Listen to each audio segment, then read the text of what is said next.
Semua rakyat yang di Indonesia, ayo, udah lihat Indonesia kayak apa? Lu nggak bisa andelin siapapun dimanapun. Yang bisa lu andelin, yang bisa lu ubah adalah diri lu sendiri. Mau lu pindah ke negara mana, lu nggak bisa salahin pemerintah, salahin ini, salahin itu. Yang harus lu salahin adalah diri lu sendiri. Dan lu harus ubah itu. Sekarang lu denger video ini, coba lu lakuin hal-hal yang belum pernah lu lakuin, hal-hal yang pengen lu lakuin tapi lu belum pernah lakuin. Siapkan diri lu. Contohnya, lu bilang, gue pengen pindah ke luar negeri, negara Inggris, tapi lu nggak bisa bahasa Inggris, gimana gitu? Tiba-tiba lu berdiri di depan border, lu mau ke London gitu, mau sekolah di sana atau lu mau kerja di sana, lu aja nggak bisa bahasa Inggris, gimana gitu? Bukan cuma bahasa Inggris gitu, lu harus siapkan diri lu, skill apa yang lu punya. Nggak bisa lu nggak punya skill terus lu datang ke negara orang, gue pengen kerja apa gitu, apa lu bisa bantu apa buat mereka gitu.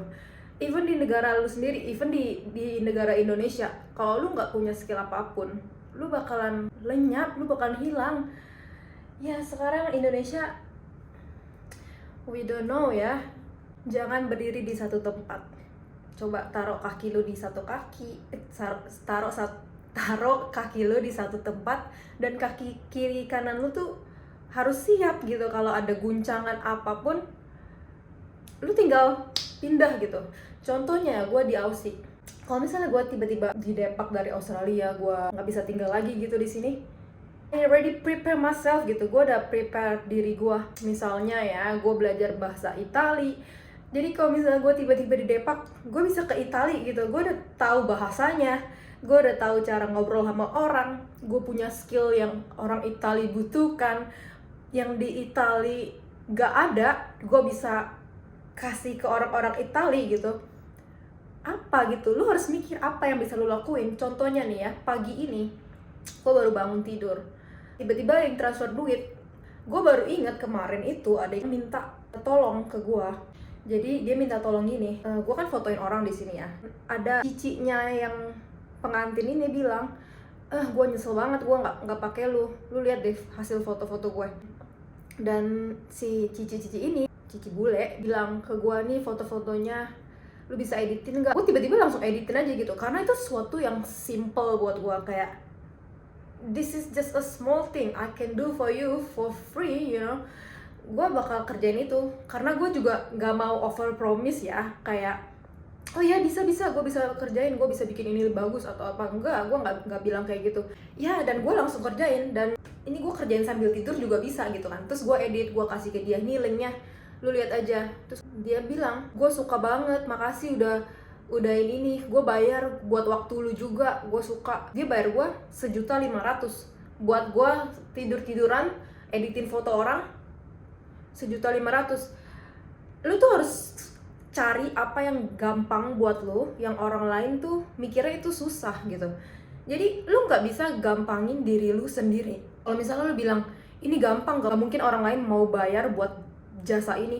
Orang mau gitu, apalagi orang kaya ya. Mereka tuh bukannya males ya, mereka lebih pentingin waktu mereka.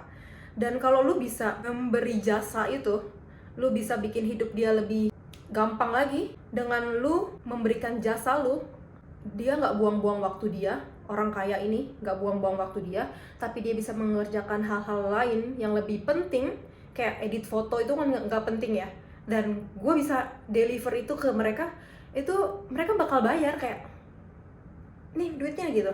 Misalnya hobi lu bersih-bersih kamar, ya udah lu tinggal marketingin itu, belajar caranya gimana marketing and everything. Banyak banget buku di Gramedia, di Perpus, lu baca buku di internet, di YouTube. Bahkan lu bisa lihat YouTube gue sebelumnya gue bahas semua buku dari luar negeri yang bahasa Inggrisnya susah buat diterjemahin, tapi gue explain itu dalam waktu 5 menit doang. Dan lu bisa dapetin idenya gimana caranya lu bisa bikin bisnis lu sendiri, gimana caranya lu bisa meng-attract orang-orang biar ngelihat lu, lihat skill lu, dan orang bisa, gue mau booking lu gitu, gue mau bayar lu. Bahkan ya, gue tidur doang aja bisa dapet duit gitu, karena bukan kayak gue mau ngejar-ngejar duit, tapi duit yang kejar-kejar gue.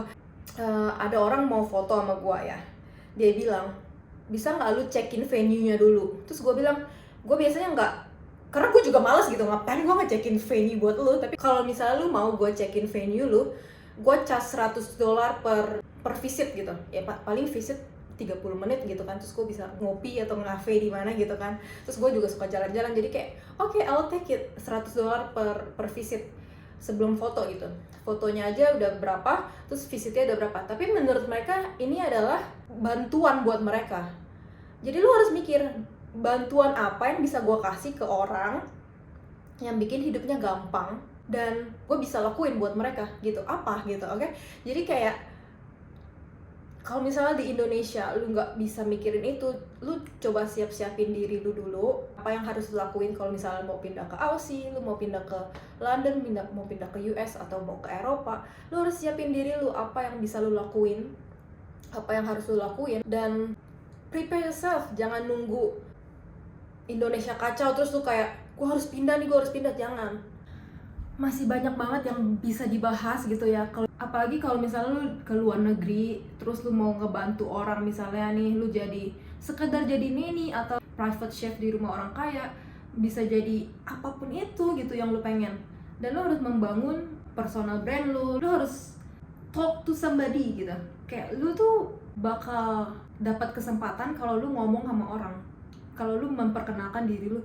Hai, gue Evelia, gue punya fotografi bisnis. Oh, itu bakalan klik di kepala orang. Oh, ini dia punya fotografi bisnis. Jadi kayak jangan lu datang ke orang and you have nothing gitu. Lu datang ke orang, lu ngobrol sama orang, you have something that nih orang misalnya butuh lu, dia bisa panggil lu gitu kan, datang. Terus lu nggak punya apa-apa gitu, you have nothing to offer. Apapun yang bisa lu lakuin, lu harus ngomong. Misalnya lu cuma bisa ngepel, gue suka bersih-bersih, kalau misalnya lu punya rumah mau gue bersihin, call me, just like that gitu. Kayak it's easy gitu. Jadi lu bisa start from something. Jangan mikirnya itu cuma bersih-bersih. Lu bersih-bersih sekarang, lu bisa punya company lu sendiri, lu bisa hire orang di kemudian hari, dan lu punya big company. Think big gitu. Jangan jijik sama hal yang kecil gitu. Start from something. Everyone start from zero, and then they try again. Even if you fail, kalau misalnya lu fail, it's good. Find something else. Lu bakalan cepet figure out gitu apa yang harus lu benerin. Kalau misalnya lu nggak try, lu nggak coba, apa yang bisa lu benerin gitu kan. Jadi lu harus coba, lu gagal, lu coba lagi gitu. Jadi ya gitu. Terus kalau misalnya lu ke luar negeri, jangan jadi beban gitu ya.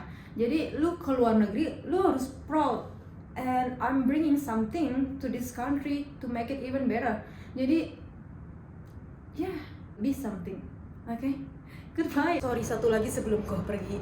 Jadi kemarin ini gue bikin konten gitu, cuma konten ala-ala, tapi gue tiba-tiba di hire sama satu restoran. Lu bisa nggak bikinin gue konten seminggu sekali? Menurut gue itu gampang. Jadi kayak lu mau bayar ya udah ya, mau nggak bayar juga bodo amat gitu. Jadi tadi gue bilang bukan cuma dari fotografi, bukan cuma dari ngepel, tapi lu bisa build something. Lu bisa build something dari kecil, dan orang-orang bakal melihat lu tuh dibutuhin sama orang. Kalau misalnya lu create gitu. Jadi kayak keep showing people what you can do. Jadi orang bisa hire lu, dan orang bisa nyari lu karena itu ngebantu mereka gitu. Jadi mindsetnya harus kayak gue ngebantu mereka dengan kreativitas gue, dengan apa yang gue bisa. Lu harus bantu orang. That's it. Bye.